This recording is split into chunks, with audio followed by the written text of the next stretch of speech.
Hello students, स्वागत है आप सभी का आपके अपने study YouTube channel reasoning bye Piyush Trivedi sir पे। स्टूडेंट्स, आज हम लोग आईबीपीएस आरआरबी की जो वैकेंसीज आई हैं उनके रिगार्डिंग कुछ इंपॉर्टेंट पजल्स को डिस्कस करेंगे। जैसा कि आप देख रहे हो, ये एक सिटिंग अरेंजमेंट की पजल है। इस पजल को सॉल्व करें उससे पहले मैं दो बेसिक बातें आपको बता दूं कि सिटिंग अरेंजमेंट में एक स्थिति ये बनती है कि जब people are sitting in a circle and facing centre, यानी केंद्र को देख रहे हैं, तब आप किसी भी व्यक्ति के दाएं चलोगे तो इस ओर चलोगे, और अगर बाएं चलते हो तो इस ओर चलोगे। ठीक है, ये फर्स्ट कंडीशन है। सेकेंड कंडीशन बेटा ये बनेगी कि some people are sitting in a circle and facing outward, यानी बाहर को देख रहे हैं, तब आपको याद रखना है कि के दाएं के लिए आपको इधर चलना पड़ेगा और के बाएं के लिए आपको इधर। अब आइए चलते अपनी पजल पे, देखते हैं कि यहां पर देखो, पजल करते समय बहुत फोकस होना चाहिए, और यहां तक कि मैं तो कहता हूं कि कुछ देर के लिए आपको पजल लर्न हो जाए तो ज्यादा बेटर है। क्वेश्चन क्या कहता है? Some people are sitting in a circle, 8 लोग हैं, तो 1 2 3 4 5 6 7 और 8। इनमें से कुछ लोग केंद्र की ओर उन्मुख है, जबकि some people are facing outward, यानी बाहर की ओर देख रहे हैं। ठीक है, पहली लाइन एफ एल के बाएं तीसरे स्थान पर है, यानी एफ और एल के बीच में 1 2 और 3 ये दो लोग तो होंगे ही होंगे। इनकी डायरेक्शन किधर है वो नहीं पता है। आगे लिखा जी एम के दाएं तीसरे स्थान पर बैठा है एम, जो केंद्र की ओर उन्मुख है। बस ये आपका फर्स्ट पॉइंट है।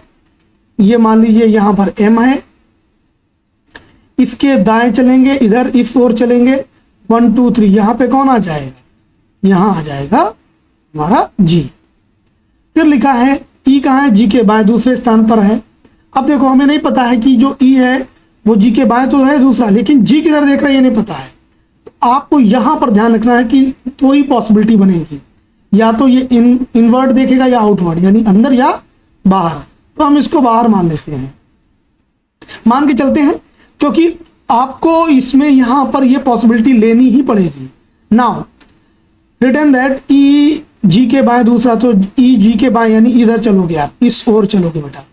1 2 यहां पर कौन आ जाएगा? नाउ ई कम्स, ओके। फिर लिखा के और एच एक दूसरे के ठीक बाएं बैठे हैं। ठीक बाएं बैठे यानी कि के और H they are neighbours of each other, ये भी समझने वाली बात है। के और एच ये क्या है? आपस में पड़ोसी होंगे, तभी एक दूसरे के बाएं बैठ पाएंगे।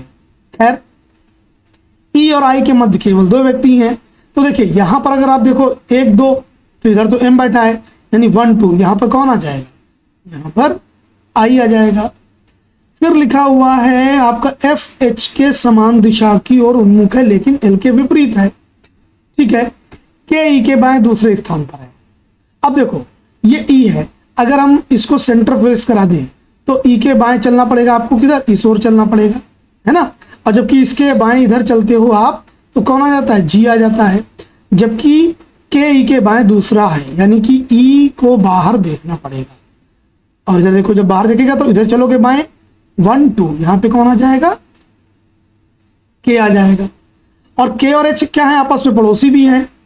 खासियत यह है कि के और एच एक दूसरे के बाएं हैं। अब देखो, अगर आपने के को बाहर दिखा दिया तो इसका बायां इधर आ जाएगा एम, इसलिए के को दिखाइए अंदर की ओर, ताकि के बाएं ये देखिए एच हो गया, और एच को दिखाइए आउटवर्ड, ताकि एच के बाएं इधर आ जाए के।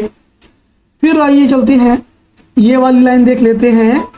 एफ जो है वो एफ एल के बाएं तीसरा बैठा है। अच्छा, एफ एच के समान दिशा की ओर उन्मुख है, ये भी एक सेंटेंस है। एफ एच के समान यानी एफ कहां देखेगा? बाहर की ओर देखेगा, क्योंकि एच किधर देख रहा है? बाहर। तो जो एफ है वो भी बाहर को देखेगा।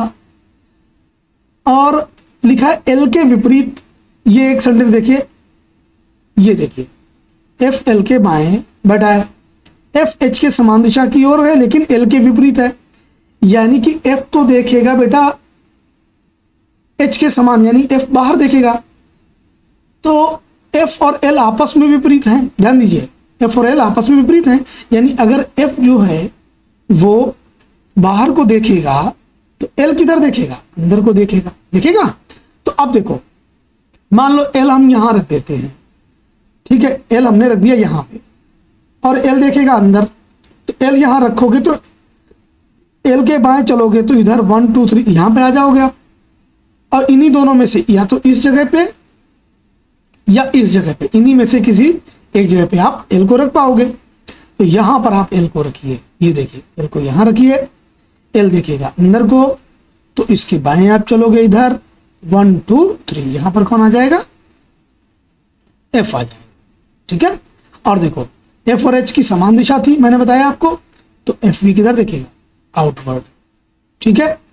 फिर देखते हैं ई और आई के मध्य 2 है, ठीक है, एफ और एल के बीच में ये भी हो गया। एक बार स्टार्टिंग से मैच कर लेते हैं, एफ एल के बाद तीसरा है, ये देखिए एफ एल के बाद तीसरा है, जी एम के दाएं तीसरे स्थान पर है, जी एम के दाएं तीसरे स्थान पर है, एम केंद्र को देखता है, एम केंद्र को देखता है, बिल्कुल सही, एम केंद्र को देखता है। ई और आई के मध्य केवल 2 व्यक्ति हैं, ई और आई के मध्य केवल 2 व्यक्ति, एफ एच की समान दिशा की उन्मुख है लेकिन एल के विपरीत, के ई के बाएं दूसरे स्थान पर, ये भी होगा के जो है ई के बाएं दूसरे स्थान पर, के और आई समान दिशा की ओर उन्मुख है, के और आई समान दिशा की ओर, तो के और के की दिशा क्या है, इनसाइड, तो आई की दिशा क्या हो जाएगी, इनसाइड, लेकिन जी के विपरीत, ठीक है, ठीक है। ये दोनों देखो अंदर देख रहे हो, जी किधर देख रहा है, बाहर को देख रहा है, बिल्कुल डन हो गई। स्टूडेंट्स पजल कैसी लगी कमेंट करके जरूर बताइएगा। साथ ही में बता दूं कि बैंकिंग के बच्चे जो भी ऑनलाइन अगर बैच लेना चाहते हैं तो ऑनलाइन बैच भी ले सकते हैं, कांटेक्ट कर सकते हैं मुझे, बहुत ही रीजनेबल मैंने जो प्राइस है उसको रखा है, ओनली 500 पे, यकीन मानिए कुछ भी नहीं है। अगर चाहें तो बिल्कुल पर्सनल एक कोचिंग ले सकते हैं आप, जिसमें मैं बैंकिंग के सारे टॉपिक्स को कंप्लीट करूंगा, A to Z जितने भी टॉपिक होते हैं वो जब आप मुझसे कांटेक्ट करेंगे, बात करेंगे, उनको मैं डिस्कस करूंगा। बहरहाल ये पजल कैसी लगी, और ये भी बता दूं वेदर आप इंग्लिश में लें, ठीक है, या हिंदी का बैच, दोनों की ये सेपरेट बैच बनते हैं, ठीक है। तो हम लोग आगे डिस्कस करेंगे, जल्दी मैं और भी क्वेश्चंस लेकर के आऊंगा, कमेंट करके बताइएगा कि ये कैसा लगा आपको, ओके। चलिए, थैंक यू।